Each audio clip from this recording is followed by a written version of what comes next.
자, 여러분 안녕하세요.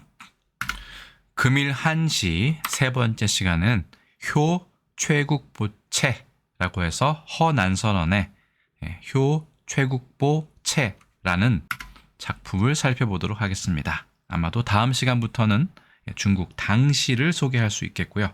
이번 시간까지는 허난선언의 시를 작품을 소개해 드리도록 하겠습니다. 총 3수가 있는데 그 중에 첫 번째 수만 오늘 집중적으로 소개해 드리겠습니다. 자, 허난선언의 시를 첫 번째 시간, 두 번째 시간을 통해서 금일 1시 견흥 3수와 4수를 저희가 살펴본 바 있습니다. 오늘 소개하는 이 시도 견흥의 3수와 4수와도 어느 정도 연결이 되는 그런 부분이 있습니다. 어느 부분이 연결이 되는지 관심 있게 지켜봐 주시면 감사하겠습니다. 자, 효 최국보채 첫 번째 수입니다. 여기서의 효라는 것은 본받다의 뜻입니다. 중국의 4대 미녀 서씨가 위장병이 있어서 얼굴을 찡그리는 것을 보고 동쪽에 있는 실제로 존재하는지 모르겠습니다. 동시라는 여자가 미인이 하면 예쁜 것으로 생각하여 효빈, 찡그리는 것을 따라했다라고 할 때 효자를 쓰는데 이 효자는 여기서는 본받다, 따라하다, 모방하다의 뜻으로 보시면 되겠습니다. 그래서 최국보라는 당시, 당나라 때의 시인의 시체를 모방해서 짓다라는 뜻으로 보시면 됩니다. 첩유 황금채, 가시 위수식, 금일 증군행, 천리 장상억. 이 부분 같은 경우는 허난선언의 본인의 견흥과 상당히 닮아 있는 부분이 있고요. 이 가시라는 부분도 마찬가지입니다. 궁금하신 분들은 예전 1번, 2번 영상을 참고해 주시면 되겠습니다.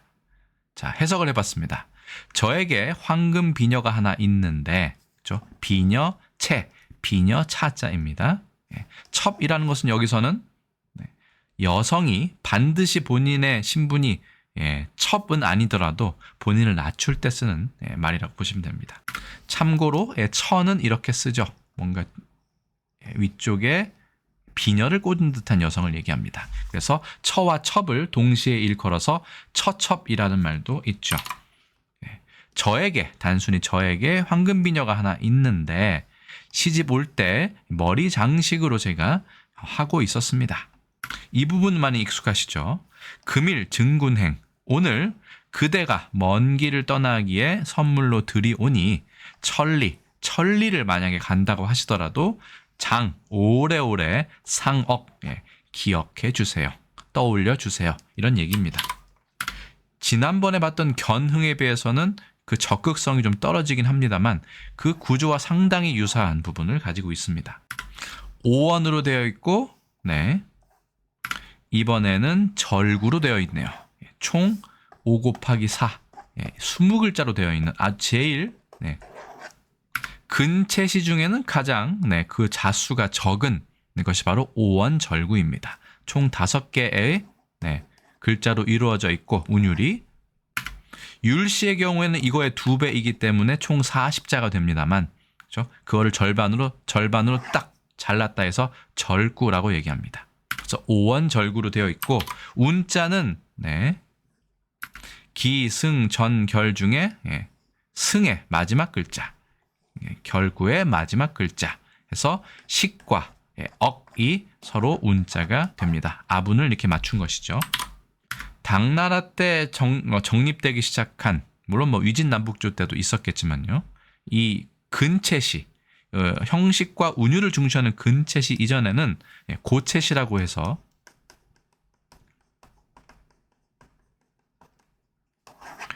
운율과 상관이 없고 글자 수도 그렇게 제약이 없는 그런 시들이 창작이 되었지만 당나라 때부터는 이렇게 운율과 아분 그리고 형식을 매우 중시하는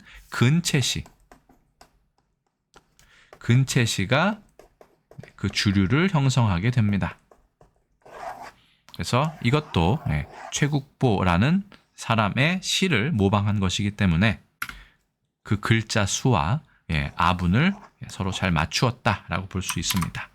내용 자체는 먼 길을 떠나는 남성에 대한 여성의 불안감도 있겠지만 일종의 당부도 들어있다라고 보시면 되겠습니다. 화자가 여성인 게 매우 분명해 보이죠. 시어들도 그렇고요.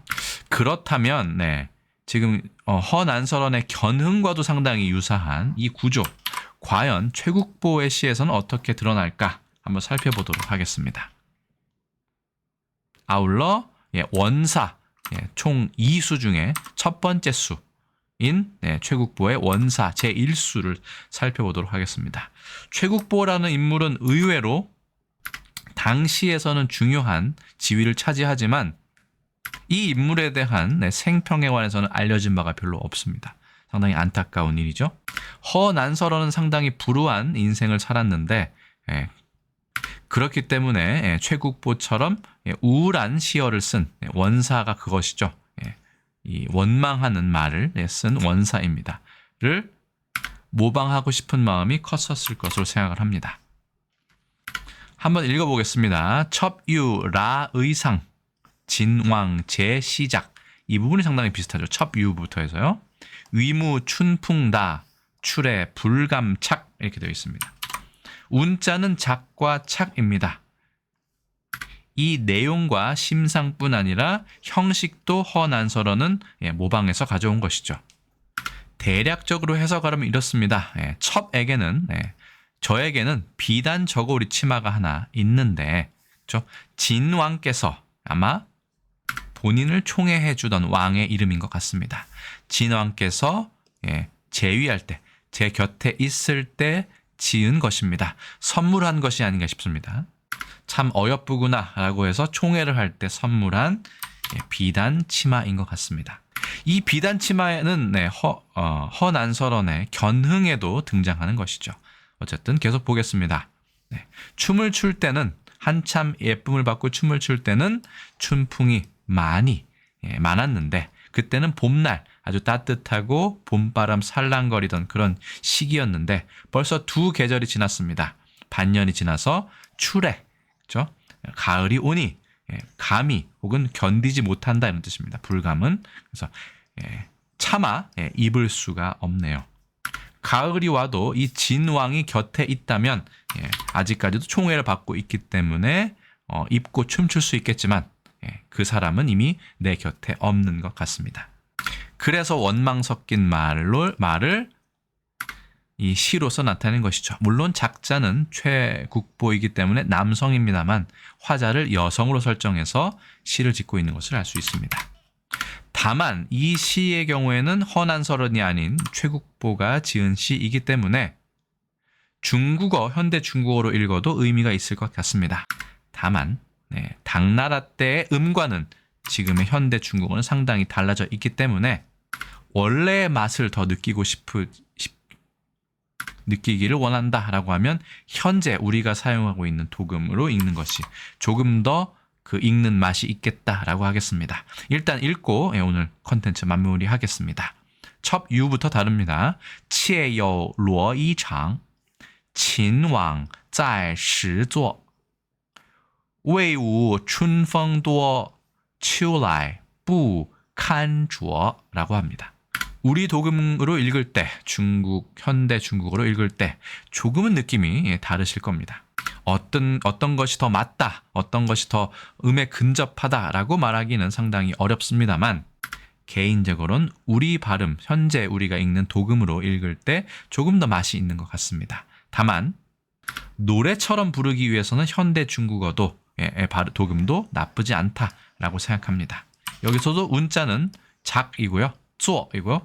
이거는 저라고 읽지 않고 여기서는 착으로 읽습니다. 붙을 착으로 생각하는 것이죠. 입다란 뜻입니다. 그럴 땐 주어라고 합니다. 그래서 주어, 주어 해서 여기도 아분이 맞는 것을 알 수 있습니다. 허난설원의 효 최국보체 시와도 상당히 유사한 부분이 있습니다. 그래서 금일 한시 세 번째 시간에는요. 허난설원 당분간 마지막 소개 편으로 효 최국보체 그 첫 번째 수를 소개해드렸습니다. 오늘 컨텐츠는 어떠셨는지 궁금합니다. 제가 준비한 건 여기까지고요. 저는 또 다음에 다른 컨텐츠에서 다시 인사드리겠습니다. 여러분 안녕히 계세요.